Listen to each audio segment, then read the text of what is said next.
রেলগাড়ির কামরায় হঠাৎ দেখা, ভাবিনি সম্ভব হবে কোনোদিন। আমি ওকে বারবার দেখেছি লাল রঙের শাড়িতে, ডালিম ফুলের মতো রাঙা। আজ পরেছে কালো রেশমের কাপড়, আঁচল তুলেছে মাথায়, দোলন চাঁপার মতো চিকন গৌর মুখখানে ঘিরে। মনে হলো কালো রঙে একটা গভীর দূরত্ব ঘনিয়ে নিয়েছে নিজের চারদিকে, যে দূরত্ব সর্ষে ক্ষেতের সে সীমানায়, শালবনের নীলাঞ্জনে। থমকে গেল আমার সমস্ত মনটা, চেনা লোককে দেখলেন অচেনার গাম্ভীর্যে।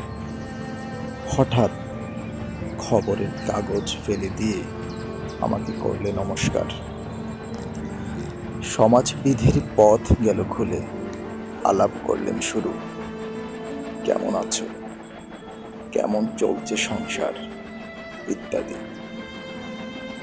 সে রইল জানালার বাইরের দিকে চেয়ে, যেন কাছের দিনের ছোঁয়াচ পার হওয়ার চাহনিতে।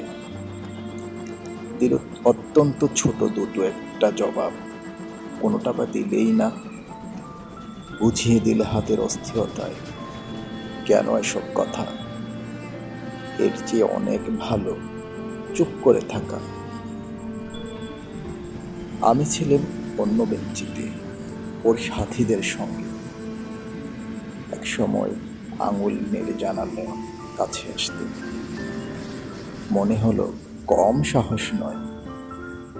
বসলুম ওর এক বেঞ্চিতে। গাড়ির আওয়াজের আড়ালে বললে মৃদু স্বরে, কিছু মনে করো না, সময় কোথা সময় নষ্ট করবার।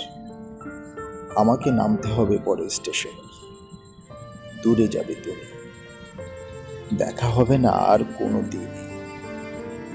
তাই যে প্রশ্নটার জবাব এতকাল থেকে জমে আছে, শুনবো তোমার মুখে। সত্য করে বলবে তো? আমি বললাম, বলবো। বাইরের আকাশের দিকে তাকিয়ে শুধলো,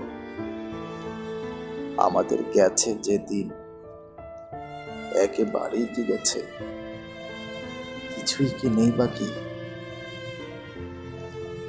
একটুকু রইলেন চুপ করে, তারপর বললেন, রাতের সব তারাই আছে দিনের আলোর গভীরে। খটকা লাগলো, কি জানি বানিয়ে বললাম নাকি। ও বললে, থাক এখন যাও ওদিকে। সবাই নেমে গেল পরের স্টেশনে। আমি চললেন